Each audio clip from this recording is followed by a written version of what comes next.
ನೋಡಿ, ಸರ್ಕಾರ ರಚನೆಗೆ ಹಕ್ಕು ಮಂಡನೆಗೆ ಅಂತ ಹೇಳಿ ಈಗ ಏನು ವಿಜಯ್ ಹೋಗಿದ್ದಾರೆ, 120 ಸಂಖ್ಯಾಬಲದೊಂದಿಗೆ ಸರ್ಕಾರ ರಚನೆಗೆ ಹಕ್ಕು ಮಂಡನೆ ಮಾಡಿದ್ದಾರೆ. ಸೊ ಟಿವಿಕೆ ವಿಜಯ್ ಈಗ 120, ಅಲ್ಲಿಗೆ AMMK ಇಂದ ಇನ್ನೂ ಕೂಡ ಅವರ ಬೆಂಬಲ ಕನ್ಫರ್ಮ್ ಆಗಿಲ್ಲ. ಬಹುಶಃ ಮುಸ್ಲಿಂ ಲೀಗ್ ಇಂದನೂ ಕೂಡ ಬಹುಶಃ ಅವರಿಗೆ ಸಿಕ್ಕಿರಬಹುದು. ಅದನ್ನು ಸೇರಿಸಿದ್ರೆ ಆಗ 120 ಸಂಖ್ಯಾಬಲ ಆಗತ್ತೆ. ಸೊ ಇನ್ನೂ ಕನ್ಫರ್ಮೇಶನ್ ಏನಿದ್ರು ಕೂಡ ಈಗ ಲೋಕಭವನದಿಂದ ಏನು ಅಪ್ಡೇಟ್ಸ್ ಬರುತ್ತೆ, ಅದಾದ ನಂತರ ಹೊರಗಡೆ ಬರುವಂತಹ ವಿಜಯ್ ಏನ್ ಹೇಳ್ತಾರೆ, ಅದ್ರ ನಂತರವೇ ಗೊತ್ತಾಗಬೇಕು ಎಕ್ಸಾಕ್ಟ್ ಆಗಿ ಎಷ್ಟು ಸಂಖ್ಯಾಬಲ ಅವ್ರ ಹತ್ರ ಇದೆ ಅನ್ನುವಂಥದ್ದು. ಆಸ್ ಆಫ್ ನೌ ಕಾಂಗ್ರೆಸ್ನಿಂದ 5, CPIM ನಿಂದ 2, ಜೊತೆಗೆ ಮುಸ್ಲಿಂ ಲೀಗ್ ಕೂಡ 2 ಸ್ಥಾನಗಳು, ಹಾಗೆ VCK ಪಕ್ಷದಿಂದ 2. ಸೊ ಒಟ್ಟು 120 ಶಾಸಕರ ಬೆಂಬಲ ಇದೆ ವಿಜಯ್ಗೆ ಅಂತ ಈಗ ಹೊರಗಡೆ ಬರ್ತಾ ಇರುವಂತಹ ದೃಶ್ಯಗಳು. ಮಲ್ತೇಶ್, ಈಗಷ್ಟೇ ಲೋಕಭವನದಿಂದ ರಾಜ್ಯಪಾಲರನ್ನ ಭೇಟಿಯಾಗಿ ಅಲ್ಲಿ ಹಕ್ಕೊತ್ತಾಯವನ್ನ ಮಾಡಿ ವಿಜಯ್ ಹೊರಗಡೆ ಬಂದಿದ್ದಾರೆ ಈಗ. So what next? ಈಗ ಹೋಗಿ ಮಾಧ್ಯಮದವರನ್ನು ಉದ್ದೇಶಿಸಿ ಮಾತನಾಡ್ತಾರ, TVK ಇಂದ ಏನಾದರೂ ಪತ್ರಿಕಾ ಪ್ರಕಟಣೆ ಹೊರಡಿಸ್ತಾರ, ಜೊತೆಗೆ ರಾಜಭವನದಿಂದ ಲೋಕಭವನದಿಂದಲೂ ಕೂಡ ಏನಾದರೂ ಪತ್ರಿಕಾ ಪ್ರಕಟಣೆ ಹೊರಡಬಹುದಾ ಅನ್ನುವಂಥದ್ದನ್ನ ನಿರೀಕ್ಷಿಸಬೇಕು. ಬಟ್ ಇಲ್ಲಿ ಒಂದು ವಿಚಾರ ಅಂತಂದ್ರೆ, ಬಹುಶಃ ಈ ಹಂತದಲ್ಲಿ ಹರೀಶ್ ಕೂಡ ಹೇಳಿದಾಗೆ ಗವರ್ನರ್ ಇನ್ಯಾವುದೇ ಮಾರ್ಗದಮುಖೇನವಾಗಿ ಸಮಯ ದೂಡೋಕೆ ಅವಕಾಶ ಇಲ್ಲ. ಯಾಕಂದ್ರೆ ಸುಪ್ರೀಂ ಕೋರ್ಟ್ ಬೇರೆ ಬೇರೆ ಸಂದರ್ಭದಲ್ಲಿ ಬಹಳ ಕ್ಲಿಯರ್ ಆದಂತ ಡೈರೆಕ್ಷನ್ಸ್ ಇದೆ. ಸುಪ್ರೀಂ ಕೋರ್ಟ್ ಕರ್ನಾಟಕದ ವಿಚಾರವಾಗಿನೇ ಸುಪ್ರೀಂ ಕೋರ್ಟ್ ಈ ಹಿಂದೆ ಯಡಿಯೂರಪ್ಪನವರ ಸರ್ಕಾರ ರಚನೆ ಮಾಡೋದಕ್ಕೆ ಗವರ್ನರ್ ಬಹಳ ಸಮಯ ಕೊಡ್ತಾ ಇದ್ದಂತ ಸಂದರ್ಭದಲ್ಲಿ 2018ರ ಚುನಾವಣೆ ನಂತರ 15 ದಿನಗಳ ಕಾಲ ಕೊಟ್ಟಿದ್ರು. ಸೊ ಆಗ ಕಾಂಗ್ರೆಸ್ ಹಾಗೆ JDS ರಾತ್ರೋರಾತ್ರಿ ಸುಪ್ರೀಂ ಕೋರ್ಟ್ ಕದ ತಟ್ಟಿದ್ರು. ಇನ್ಫ್ಯಾಕ್ಟ್ ಮಧ್ಯರಾತ್ರಿ ಸಂದರ್ಭದಲ್ಲಿ ಸುಪ್ರೀಂ ಕೋರ್ಟ್ ನಲ್ಲಿ ಹಿಯರಿಂಗ್ ನಡೆದಿತ್ತು. ಆಗ ಬಹಳ ಕ್ಲಿಯರ್ ಆಗಿ ಹೇಳಿದ್ರು ಜಡ್ಜ್ ಏನು ಅಂತ ಅಂದ್ರೆ, ರಾಜ್ಯಪಾಲರ ಮುಂದೆ ನಿಮ್ಮ ಸಂಖ್ಯಾಬಲ ಪ್ರದರ್ಶನ ಮಾಡೋ ಅವಶ್ಯಕತೆ ಇಲ್ಲ.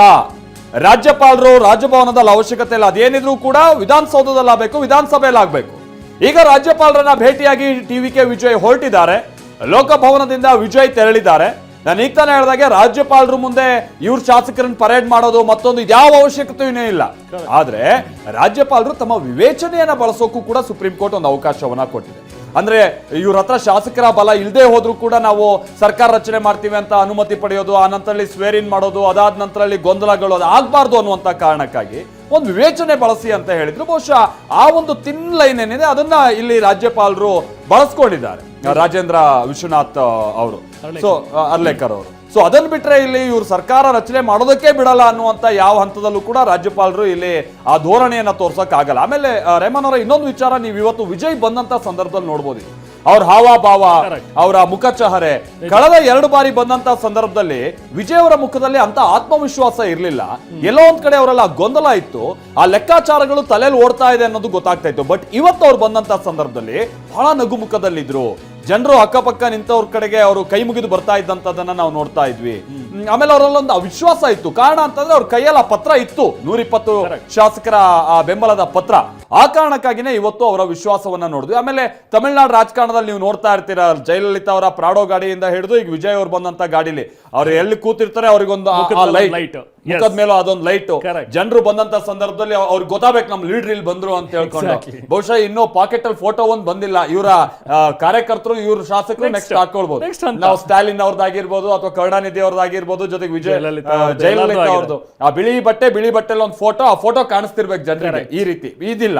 ಸೊ ಅದೊಂದು ಹೊರತುಪಡಿಸಿ ಆ ತಮಿಳುನಾಡು ರಾಜಕೀಯದ ಒಗ್ಗಿದೀನಿ ಅನ್ನುವಂಥದ್ದು ವಿಜಯ್ ಅವರ ಇವತ್ತು ನಡವಳಿಕೆ, ಅವರ ವಾಹನದಲ್ಲಿ ಬಂದಂತ ಸಂದರ್ಭ, ಆ ಸುತ್ತಮುತ್ತ ಜನ ಪಟಾಕಿ ಹಾರಿಸಿ ಸಂಭ್ರಮಿಸ್ತಾ ಇದ್ದಂಥದ್ದೆಲ್ಲವೂ ಕೂಡ ತಮಿಳುನಾಡು ರಾಜಕೀಯಕ್ಕೆ ಅವರು ಒಗ್ಗಿಬಿಟ್ರು ಅನ್ನುವಂಥದ್ದು ಬಹಳ ಕ್ಲಿಯರ್ ಆಗಿ ಗೊತ್ತಾಗ್ತಾ ಇದೆ. ಇನ್ನೇನಿದ್ರು ನೀವು ಹೇಳಿದಾಗೆ ಮುಂಬರುವಂತ ಪಟ್ಟುಗಳು ಏನಿರುತ್ತಲ್ಲ, DMK, AIADMK ಅಥವಾ ಕೇಂದ್ರದ ಪಟ್ಟು, ಇದನ್ನೆಲ್ಲ ಅವ್ರು ಹೇಗೆ ನಿಭಾಯಿಸ್ತಾರೆ ಅನ್ನುವಂಥದ್ದನ್ನ, ಪ್ರತಿಪಟ್ಟನ್ನ ಹೇಗೆ ಹಾಕ್ತಾರೆ ಅನ್ನೋದನ್ನ ನಾವು ನೋಡ್ಬೇಕಿದೆ ಅಷ್ಟೇ. ನಿಜ ಮಲ್ತೇಶ್, ನೀವು ರಾಜ್ಯಪಾಲರ ಒಂದು ಅಧಿಕಾರ ವ್ಯಾಪ್ತಿ ಅಥವಾ ಅವರ ಅಧಿಕಾರ ಚಲಾವಣೆ ಬಗ್ಗೆ ಮಾತಾಡ್ತಾ ಇದ್ರಿ. ಈಗ ಕರ್ನಾಟಕದಲ್ಲೂ ಕೂಡ ಬಹುಶಃ ಈ ರೀಸೆಂಟ್ ಪಾಸ್ಟ್ ಅಲ್ಲಿ ಕಳೆದ ಒಂದು 10-15 ವರ್ಷಗಳಲ್ಲಿ ರಾಜ್ಯಪಾಲರ ನಿಜವಾದಂತಹ ಕಾರ್ಯಚಟುವಟಿಕೆ ಹೇಗಿರುತ್ತೆ ಅನ್ನುವಂಥದ್ದು ಜನರಿಗೆ ಗಮನಕ್ಕೆ ಬರ್ತಾ ಹೋಯ್ತು. ನೋಡಿ, ಈಗ ಸರ್ಕಾರ ರಚನೆಗೆ ವಿಜಯ್ಗೆ ಗ್ರೀನ್ ಸಿಗ್ನಲ್ ಸಿಕ್ಕಿದೆಯಾ? ಹಾಗಾದ್ರೆ ರಾಜ್ಯಪಾಲರು ಗ್ರೀನ್ ಸಿಗ್ನಲ್ ಕೊಟ್ಟಿದಾರಾ?